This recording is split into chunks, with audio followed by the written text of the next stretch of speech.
there's always been a slightly complex relationship between democratic reformers and financial industry, and not always to the public good. Generally, that's who we ran against. That's right, and it has been funny. And by the way, it's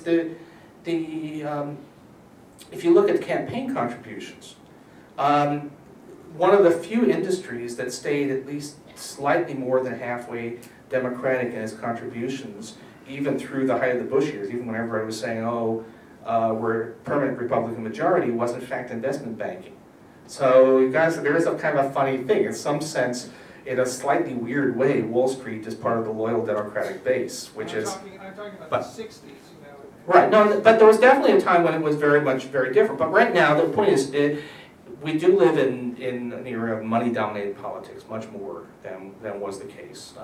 Partly, by the way, because the labor movement used to be able to supply large amounts of essentially unpaid campaign workers, and now you basically, and we live in an age of mass media where money is important and bodies less so, and Wall Street, of course, counts for more than that.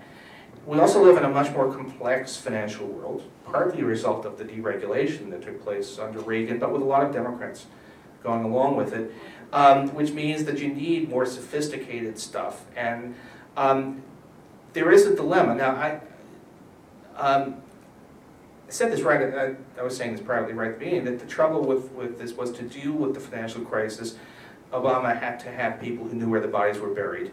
But people who knew where the bodies were buried, by and large, were people who had some role in putting them there. Remember that FDR picked Joe Kennedy to run the first SEC on the grounds that it takes a thief to catch a thief. Yeah. Then he stopped stealing.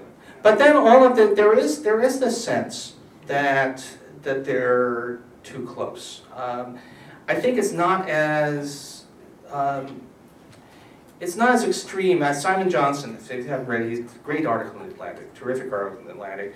But Simon is, I think, going a little overboard. It's not quite as dirty as he says, although there's a lot of undue influence.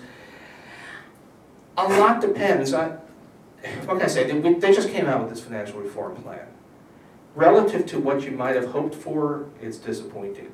Relative to what 2 weeks ago I thought was going to be in it, it's actually stronger.